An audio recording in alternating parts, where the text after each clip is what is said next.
Hey friends, welcome back. Thanks for joining us.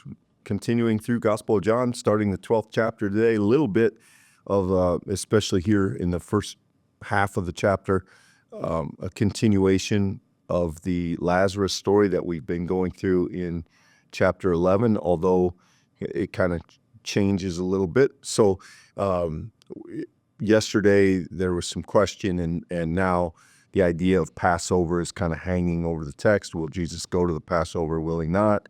And now we give a couple stories as we wait for the answer of that question. So jump in here, verse 1. 6 days before the Passover, Jesus came to Bethany, to the home of Lazarus, whom he had raised from the dead. There they gave a dinner for him. Martha served, and Lazarus was one of those at the table with him. Mary took a pound of costly perfume made of pure nard and anointed Jesus' feet, wiping them with her hair. The house was filled with the fragrance of the perfume. But Judas Iscariot, one of the disciples, the one who was about to betray him, said, "Why was this perfume not sold for 300 denarii and the money given to the poor?" He said this not because he cared about the poor, but because he was a thief, and he kept the common purse and used to steal what was put in it. Jesus said, "Leave her alone. She bought it so that she might keep it for the day of my burial. You always have the poor with you. You do not always have me." It is worth noting as we move into this story that in other Gospels, the identity of Mary or of this woman, who I believe in one case may not even be named, is different. Here, we have a clear identification with Mary, the sister of Lazarus, sister of Martha, that we met her in the 11th chapter. We know who this is. And John specifically identifies her as the one who anoints or washes Jesus here. And this act, two things. In the next chapter, Jesus is going to perform a similar act for his disciples, and we'll talk about that when we get to chapter 13. And then, of course, there is the extravagance, there's the gratitude. It's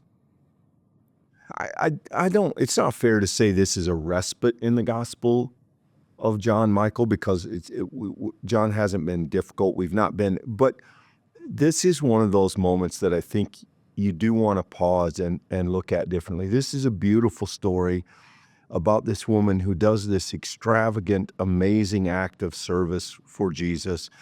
And yes, there's some other stuff in it, but I don't think you want to read over this without seeing what a beautiful moment of adoration it is, that she would kneel before Jesus, that she would wash and anoint his feet, that she would use her own hair. This is a profound moment of how much Mary loves Jesus, how indebted she is, how grateful, how devoted. And I think it's one of those stories you could read past, but I don't think you should. I think we need to savor this for a minute. It is a opportunity within the narrative for us to recognize that it's not all just seeing Jesus for who he is and all of this that we've talked about up to this point. The idea of seeing the signs and believing. Many believe, or the Jews get worked up and then they move into the greater planning and seeking after Jesus's life. I do think that there is a moment here where we get to go behind the scenes per se, and not behind the scenes just into the place of power, which is really where we were yesterday, right? Where we were in the middle of the scheming of the religious leaders as they really put a price on Jesus's head. They said, we're going to seek him out.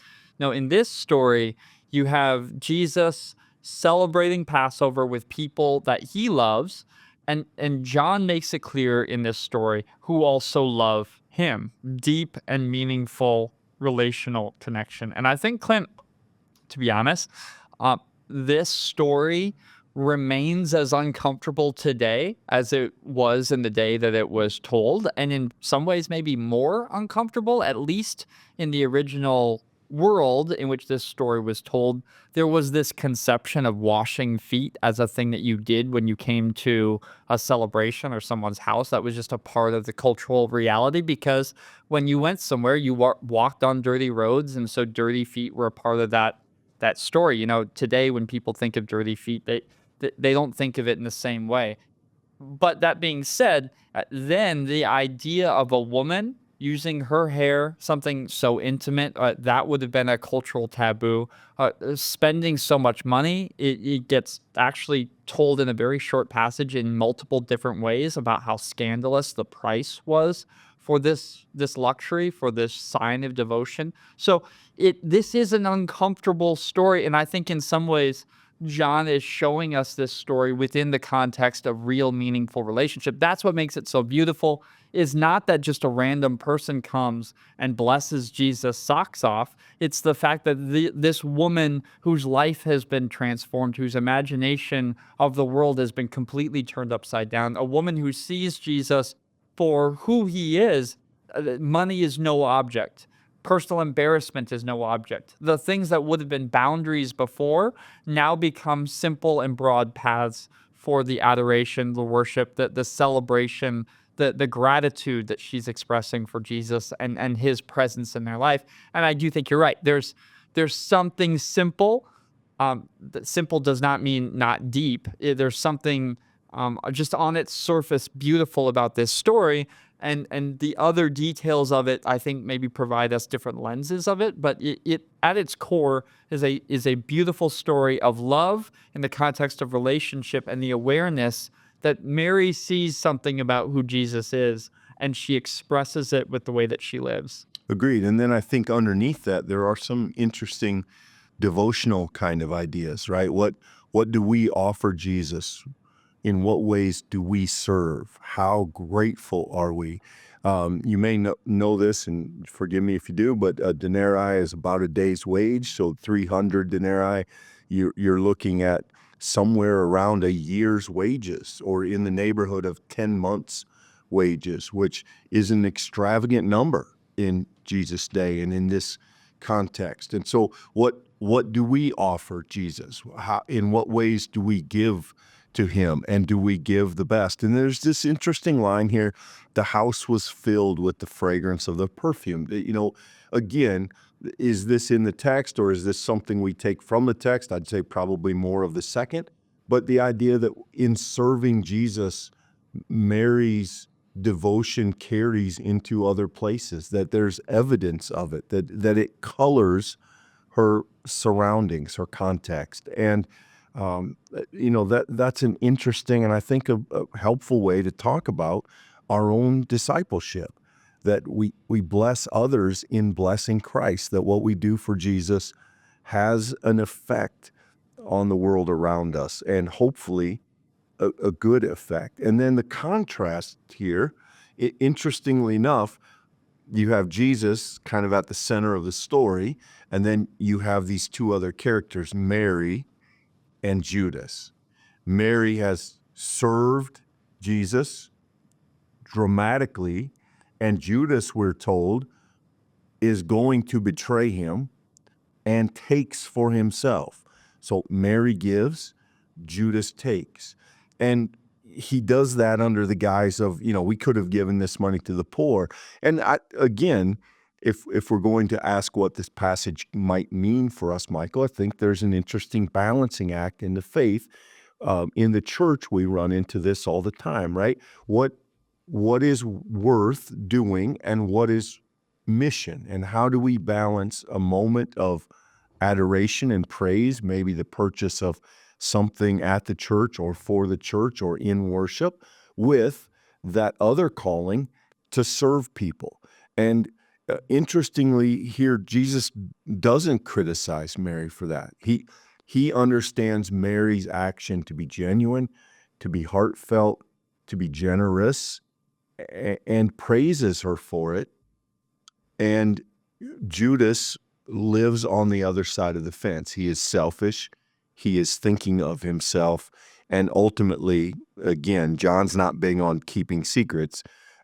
Judas is going to betray Jesus. And so we have this very profound contrast between the other characters in the story. I make no mistake, Clint, the telling of this story only serves to emphasize the depth and depravity of Judas's betrayal. You have, on the one hand, Mary, who is this woman giving of absolutely everything. I mean, she's pouring out not just her finance, but she using her own hair to clean Jesus's feet. She's giving of herself in the midst of this act of care, of worship within a context of John, I think would even be a fair word.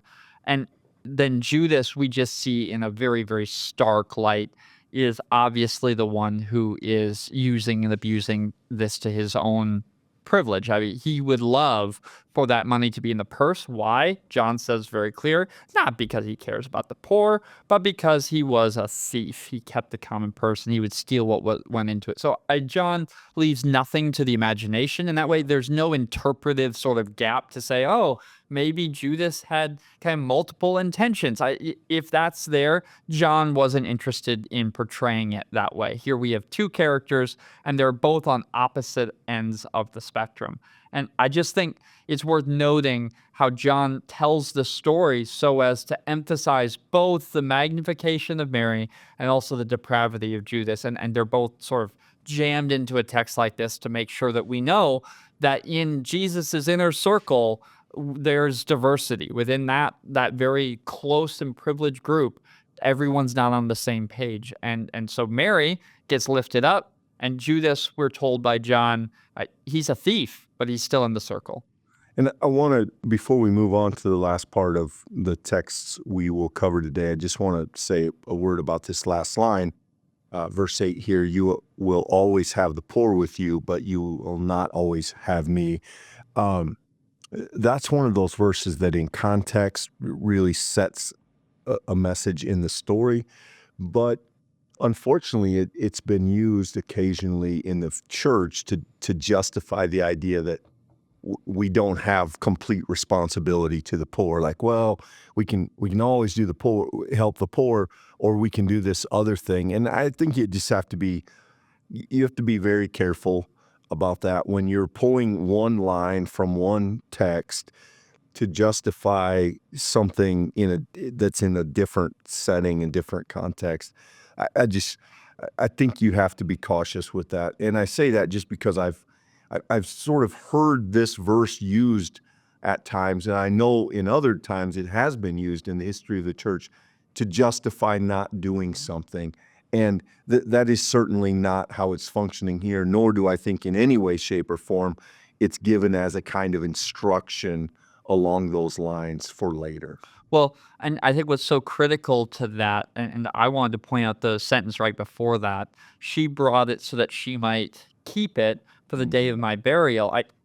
To whatever extent we want to talk about this being a beautiful moment, maybe a respite, maybe an opportunity to see this beautiful act of worship, John actually, I don't want to over glorify that, because John, before the end of this section, is very clear that Jesus is doing what Jesus always does. Jesus knows the future, and a little bit like, dropping an ice cube inside your hot drink, Jesus is going to say, no, ultimately, she's buying this so that she can anoint my body when I die. And that is, of course, a stark, stark statement in the midst of a quiet, serene, relational moment. Here, Jesus is bringing the harsh light of reality, which, of course, he knows. In the Gospel of John, Jesus is always aware of what has happened and is going to happen.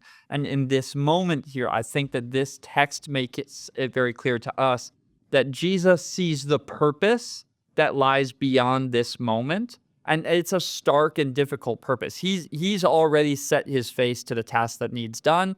And interestingly, Mary, with all of her good intentions, has done something that is, even in Jesus's wording here, preparation for the ultimate act that Jesus is going to be willing to do for them. And that is, Clint, sandwiched in the midst of this context in which there's a meal with the man who was just dead and resurrected, and at a kind of celebration of that, and the Passover, God bringing the people out from their captivity and their spiritual death in Egypt. It's interesting here that Jesus is going to then at the end reference his own death. He's going to bring that and tie it all together to make sure that they see that it's all happening at the same time in this very, very poignant moment. Let's finish out a couple more verses here. Some interesting things, and this does kind of put a little bit of a period on the story we've been following through chapter 11. So jumping back in at verse 9 here, when the great crowd of the Jews learned that he was there, they came not only because of Jesus, but also to see Lazarus, whom he had raised from the dead. So the chief priests planned to put Lazarus to the death as well, since it was on account of him that many of the Jews were deserting and were believing in Jesus. So as far as I know, Michael, correct me if I'm wrong, I think John is the only one who gives us this detail, that not only here is there an intention to get rid of Jesus, they now think we should get rid of Lazarus too. People have heard this story. People are coming to see this man who was reported to have been dead and now lives. They've heard the stories.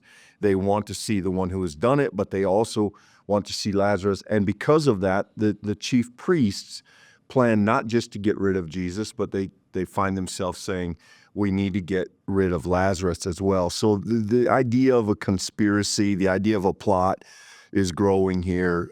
Bad leads to bad. And now they're willing to,